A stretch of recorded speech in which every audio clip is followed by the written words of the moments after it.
वर्गमूल के दो भाग होते हैं। नंबर 1 मूल भाग, नंबर 2 प्रतिपादक। मूल भाग बेस नंबर, बेसिक नंबर, प्रतिपादक एक्सपोनेंट।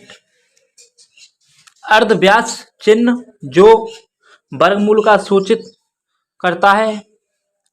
वर्ग किसी संख्या को जब उसी संख्या से गुणा किया जाता है, जैसे कि मूल संख्या इंटू मूल संख्या इक्वल टू वर्ग हो जाता है। जैसे कोई संख्या 2 है तो उसका हम अगर वर्ग याद करेंगे तो उसी संख्या का उसी संख्या में गुणा किया जाता है। जैसे 2 का ही गुणा 2 में ही किया जाएगा इक्वल टू 4।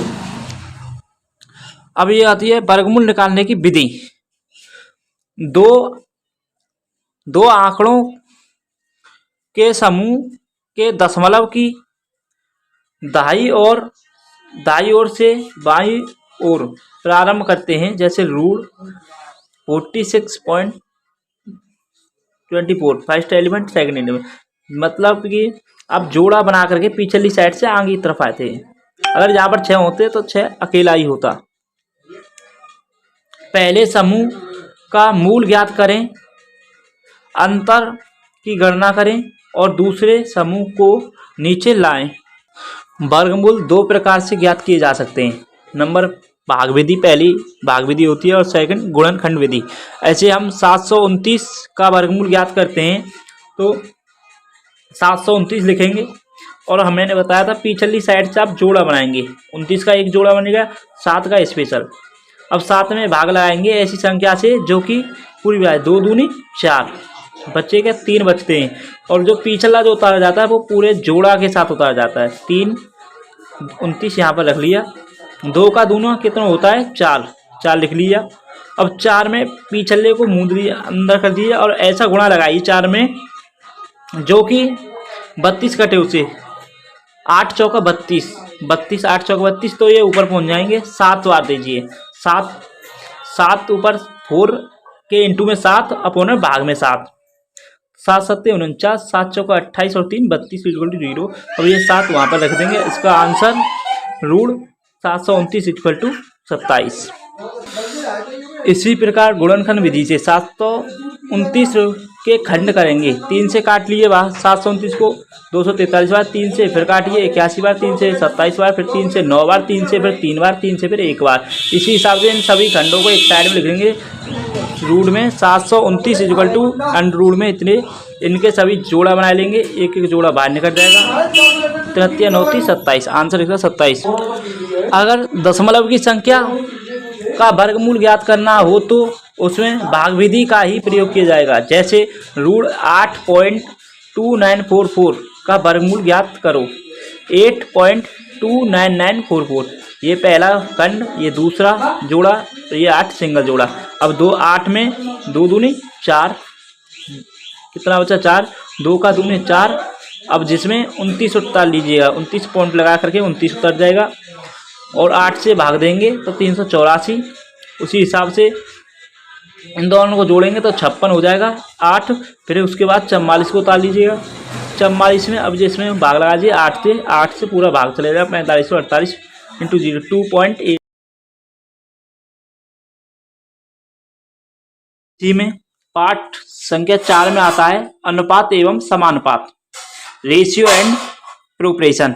अनुपात यह समान प्रकार की दो मात्राओं को बीच का संबंध है जो और अपूर्णांक में व्यक्त किया जाता है। उदाहरण के लिए यदि a और b दो समान प्रकार की मात्राएं हैं, a अपॉन b अथवा a अनुपात b अथवा a भागित b अथवा a में b, यह अनुपात होता है। अनुपात को हम a अनुपात b या फिर a अपॉन b या फिर a गुणा में b से प्रदर्शित करते हैं।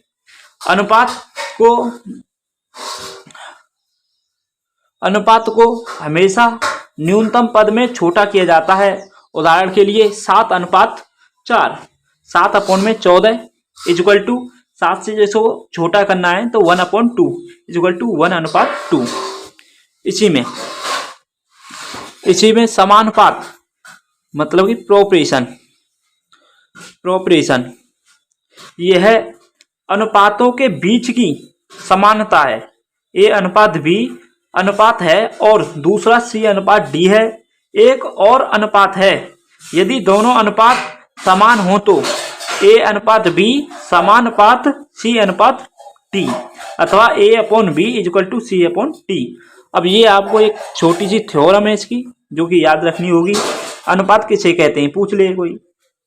दो समान मात्राओं के बीच का संबंध अनुपात कहलाता है, और समानुपात दो अनुपातों के बीच का की समान। अनुपातों के कुछ मूल सिद्धांत होते हैं। यदि A/B इक्वल टू C/D तो AB इक्वल टू BC, मतलब AD, अगर A को इधर की साइड में क्रॉस मल्टीप्लिकेशन करेंगे तो AD इक्वल टू BC ज्ञात होता है। और अगला A/C equal to B/C। A को इसके नीचे ले आएंगे आप, A के नीचे C आ जाएगा और D के ऊपर B पहुंच जाएगा, तो A/C equal to B/D। B/A equal to D/C। इसी प्रकार A plus B/B equal to C plus D/C, और उसी A plus B/A equal to C plus D/C। ये इनके कुछ मूल नियम होते हैं जो कि इसी से ज्ञात होते हैं, A/B इक्वल टू C/D से। A minus B/B equal to C minus D/D। A plus B/B plus D equal to A/B equal to C/D। उसी प्रकार अगर आपसे कोई क्वेश्चन दिया हुआ हो, जैसे 3:4 समानुपात 6:8, अथवा इसे हम इस हिसाब से भी लिख सकते हैं 3/4 इक्वल टू 6/8। 3/6 equal to 4/8। इनको हम सॉर्ट करेंगे, पहले तो सॉर्ट करेंगे तो 1/2 equal to 1/2 equal to 1 equal to क्या आ जाएगा, इसका जो फाइनली आंसर आ जाएगा वो क्या आ जाएगा, ये दोनों आपस में कट जाएंगे 1:1। यदि A/B इक्वल टू 2:3 और B/C इक्वल टू 4:3 तो A/B/C इक्वल टू क्या होगा, ये अब अगर आपको ज्ञात करना हो तो इस प्रकार के क्वेश्चन में A/B हमको दिया हुआ है इक्वल टू 2:3 और B/C इक्वल टू दिया हुआ है 4:5। तो हम A/B अगली बार जो हम ज्ञात करेंगे, इस 4 का गुणा इन दोनों में करेंगे, हम दोनों में 4 दूनी 8:4 12। ये जो हमने बताया 4:2:4 और 3:4 को। इसी हिसाब से B/C इसका दोबारा निकालेंगे, B/C इक्वल टू इस